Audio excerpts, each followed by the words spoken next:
महाराष्ट्र क्रांती news, आवाज सर्वसामान्यांचा।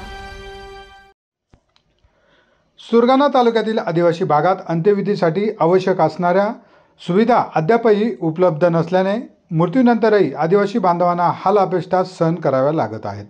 उंबरठाण ग्रामपंचायत अंतर्गत येणाऱ्या देवीपाडा येथे बुधवारी मोतीराम येवाजी बागुल यांच्यावर भर पावसात ताडपत्रीचा आधार घेत अंत्यविधी करण्यात आला। सदर प्रकार हा एक दुर्दैवी आणि गंभीर बाब असून शासनाने वारंवार दिलेल्या आश्वासनानंतरही या भागात स्मशानभूमी शेडच्या सुविधेअभावी मृत व्यक्तींचा सन्मानपूर्वक अंत्यविधी करणे देखील अवघड झाले आहे। हे केवळ एका गावापुरतेच मर्यादित नसून सुरगाणा, पेठ, दिंडोरी, कळवण आणि त्र्यंबकेश्वर या आदिवासी पट्ट्यातील अनेक गावे अशाच अवस्थेत दिवस ढकलत आहेत।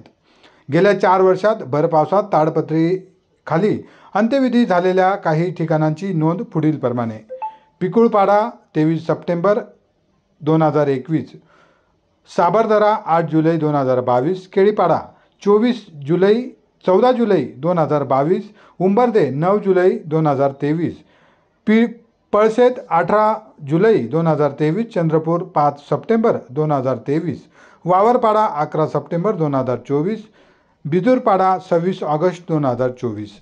या सर्व घटनांवरून स्पष्ट होते की स्मशानभूमीसारख्या अत्यावश्यक सुविधांकडे शासन आणि स्थानिक प्रशासनाचे दुर्लक्ष सुरूच आहे। स्थानिक राजकीय नेते आणि प्रशासन यांच्याकडे वेळोवेळी केवळ आश्वासनांची खैरात केली जाते, मात्र प्रत्यक्षात काहीच साध्य होत नाही। या पार्श्वभूमीवर आदिवासी भागातील नागरिकांनी शासनाकडे स्मशानभूमी शेड, रस्ता, पाणी, वीज यांसारख्या मूलभूत सुविधांसाठी पुन्हा एकदा आवाज उठवण्याची गरज आहे, अन्यथा मरणानंतरही आम्हाला शासकीय दुर्लक्ष सहन करावं लागेल अशी भावना गावकऱ्यांमध्ये निर्माण होत आहे। महाराष्ट्र क्रांती न्यूजसाठी प्रतिनिधी लक्ष्मण बागुल, बोरगाव, सुरगाणा। अशाच नवनवीन बातम्या पाहण्यासाठी आमच्या महाराष्ट्र क्रांती न्यूज या YouTube चॅनलला लाईक करा, सबस्क्राईब करा आणि बेल आयकॉनला प्रेस